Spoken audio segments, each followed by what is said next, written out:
بسم اللہ الرحمن الرحیم۔ سنتی کانوں دیکھتی آنکھوں سب کو میرا السلام علیکم۔ آج اس ویڈیو میں ہم حضرت عمر رضی اللہ تعالیٰ عنہ کے بارے میں پڑھیں گے۔ سیدنا حمزہ رضی اللہ تعالیٰ عنہ کے اسلام قبول کرنے کے چند روز بعد ہی حضرت عمر رضی اللہ تعالیٰ عنہ نے اسلام قبول کر لیا۔ حضرت عمر مسلمانوں کی مخالفت میں بہت سخت تھے۔ حضرت عمر کے گھرانے میں سیدنا سعید رضی اللہ تعالیٰ عنہ بھی اسلام قبول کر چکے تھے اور ان کی اہلیہ سیدہ فاطمہ جو کہ سیدنا عمر کی بہن تھی وہ بھی مسلمان ہو گئیں۔ ادھر عمر کا یہ حال تھا کہ مسلمانوں کو ختم کرنے کے در پہ رہتے۔ لبینہ ان کے خاندان کی ایک کنیز تھی اور وہ مسلمان ہو چکی تھی۔ حضرت عمر رضی اللہ تعالیٰ عنہ اس کو اتنا مارتے کہ مار مار کر تھک جاتے۔ ایک دن انہوں نے رسول اکرم صلی اللہ علیہ وآلہ وسلم کو قتل کرنے کا پروگرام بنا لیا اور تلوار لے کر نکل پڑے۔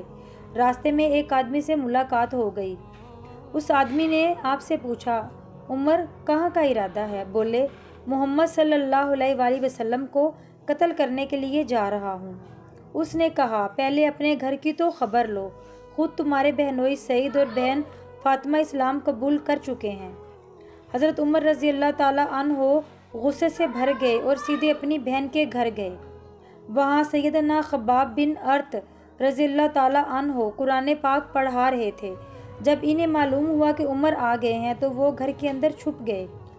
سیدہ فاطمہ نے قرآن صفات چھپا دیے لیکن آواز وہ سن چکے تھے۔ بہن سے پوچھا، تم کیا پڑھ رہی تھی؟ انہوں نے کہا، کچھ بھی نہیں، ہم باتیں کر رہے تھے۔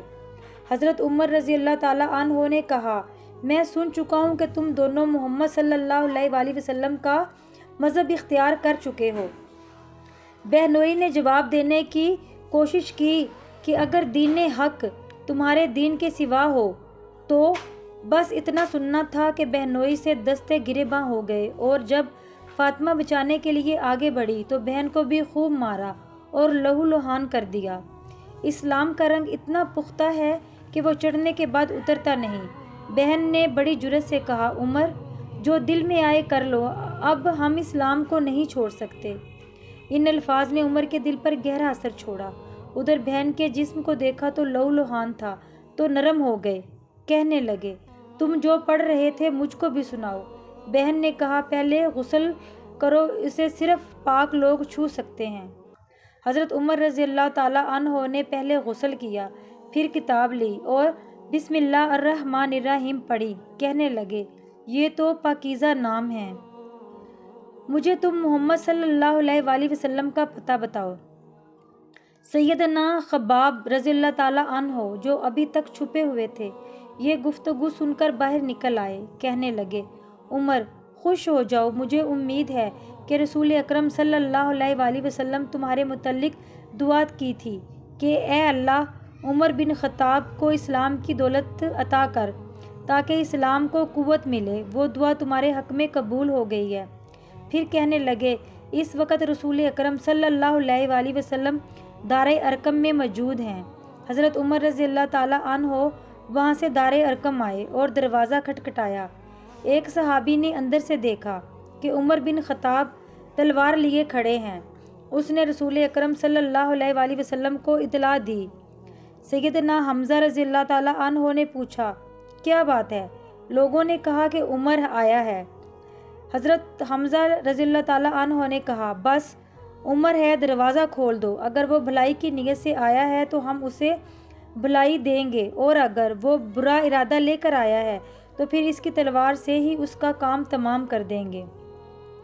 دوسری طرف رسول اکرم صلی اللہ علیہ وآلہ وسلم اندر تشریف فرما تھے اور آپ پر وحی نازل ہو رہی تھی۔ جب وحی مکمل ہوئی تو باہر بیٹھک میں تشریف لائے۔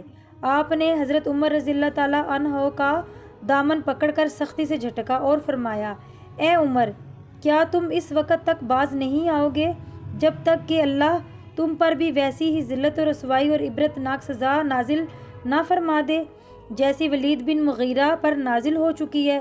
پھر فرمایا، یا اللہ، یہ عمر بن خطاب ہے، یا اللہ اس عمر بن خطاب کے ذریعے اسلام کو عزت اور طاقت عطا فرما۔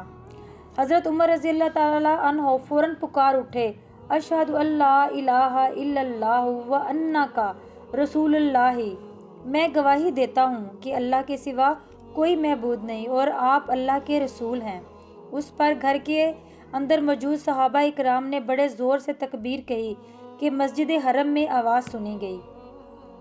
حضرت عمر رضی اللہ تعالیٰ عنہ کے اسلام لانے سے مسلمانوں کو بہت طاقت ملی۔ اس سے پہلے مسلمان چھپ کر نماز پڑھتے، لیکن حضرت عمر رضی اللہ تعالیٰ عنہ کے اسلام لانے سے صورتحال بالکل بدل گئی۔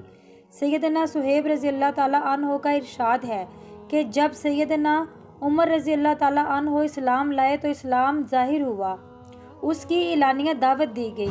ہم حلقے لگا کر بیت اللہ کے گرد بیٹھتے اور اس کا طواف بھی کرتے۔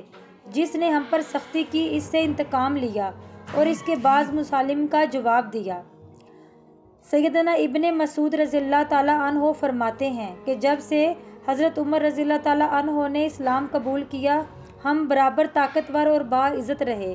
پہلے ہم خانہ کعبہ کے پاس نماز پڑھنے پر قادر نہ تھے، یہاں تک کہ حضرت عمر رضی اللہ تعالیٰ عنہ نے اسلام قبول کیا۔ سیدنا عمر رضی اللہ تعالیٰ عنہ نے مسلمانوں کی جماعت کے ساتھ کعبہ میں نماز پڑھی۔ قریش کے دل پر زبردست چوٹ لگی۔ اسی وجہ سے حضرت عمر رضی اللہ تعالیٰ عنہ کا لقب فاروق پڑ گیا۔ معزز سامعین، میں امید کرتی ہوں کہ آپ کو میری یہ ویڈیو پسند آئی ہوگی۔ انشاءاللہ تعالیٰ اگلی بار نئی ویڈیو لے کر آپ کی خدمت میں حاضر ہوں گی۔ جب تک کے لیے اجازت دیجیے۔ اللہ حافظ، فی امان اللہ۔